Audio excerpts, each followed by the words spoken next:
Salut à tous, bonne année. Donc ça fait un petit moment qu'on ne s'est pas vu, j'ai un peu de retard sur mon timing au niveau des vidéos, mais on revient avec un sujet qui est plutôt intéressant à mon avis. C'est quelque chose que vous m'avez beaucoup demandé, en particulier à la suite de mes différents posts, sujets en particulier sur le Warfo, à propos de ma Légion des damnés, donc qui est une armée que je peins entièrement du coup en noir au niveau des armures, et avec une technique assez particulière que j'ai mis plusieurs années à mettre au point.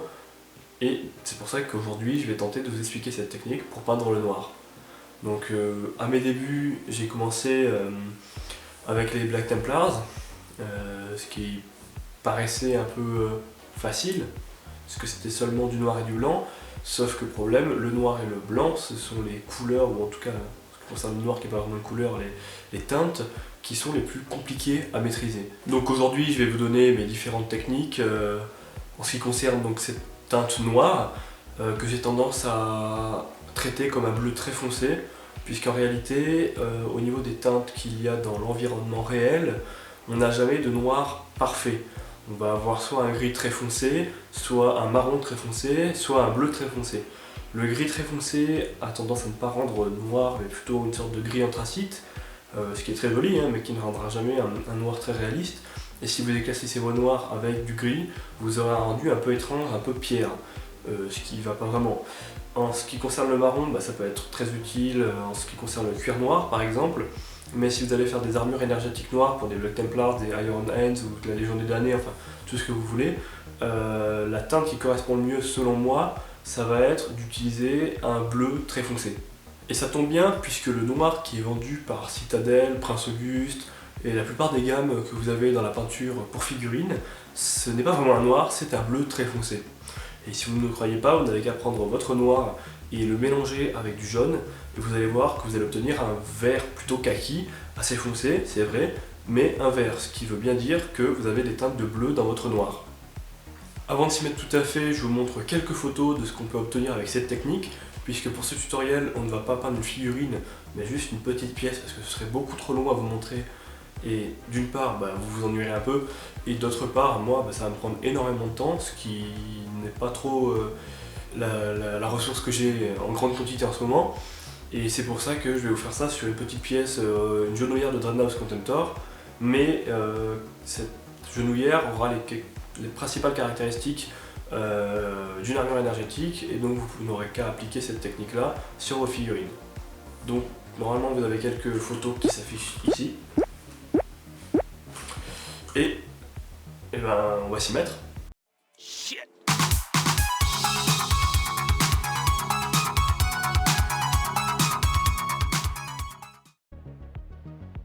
Nous voici donc avec notre pièce de Dreadnought Contemptor, sous-couchée en noir à la bombe. On va d'abord faire un mélange de Wolf Grey et de noir pur pour faire les premiers éclaircissements sur la plupart des arêtes, enfin toutes les arêtes en fait.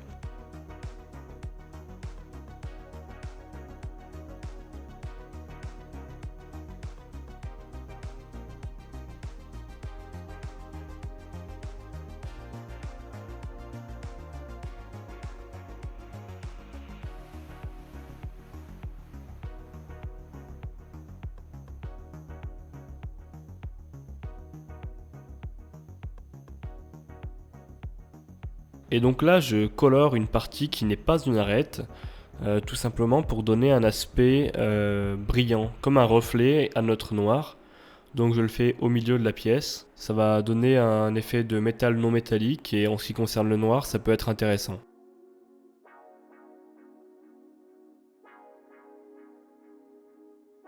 On ajoute un peu de noir au mélange pour mieux fondre les éclaircissements avec le noir de la sous-couche, et donc on peut le passer autour des arêtes.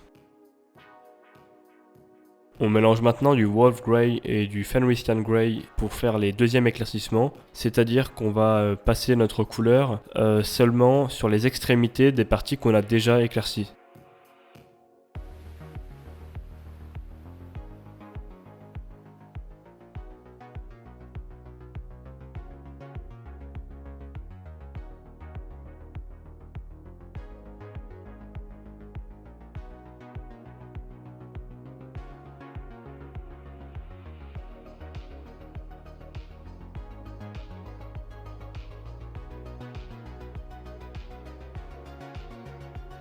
Et on vient ensuite placer une pointe de blanc à l'intersection des éclaircissements.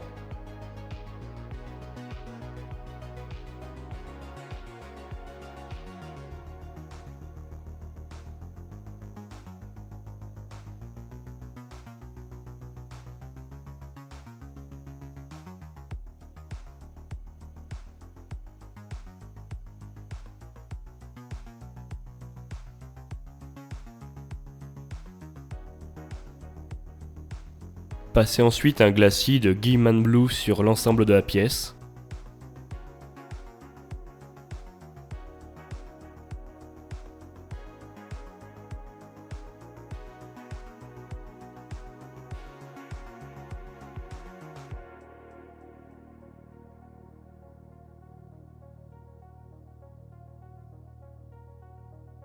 Et placez enfin une pointe de blanc plus réduite à l'emplacement des anciennes.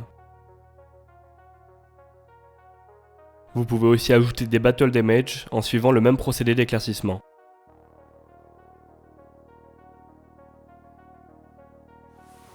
Voilà, cette vidéo touche à sa fin, j'ai beaucoup parlé, c'est pas dans mes habitudes, mais c'était peut-être pour rattraper un petit peu le manque de vidéos de ces dernières semaines, mois, je sais plus. Ça devait être en octobre la dernière. Bon, dans tous les cas, j'espère que cette vidéo vous a plu, si c'est le cas, n'hésitez pas à la liker, à la partager si vous pensez que ça peut intéresser vos proches, ou vos potes de peinture, ou votre club, je sais pas, et à vous abonner si c'est pas déjà le cas, mais d'une manière générale, je pense que les gens qui me suivent sont déjà abonnés. Dans tous les cas, je vous souhaite une très bonne année 2017, qu'elle soit faite de peintures incroyables, et je vous dis à très bientôt pour de nouvelles vidéos. Et d'ici là, bonne peinture. Music that is produced by electronic oscillators.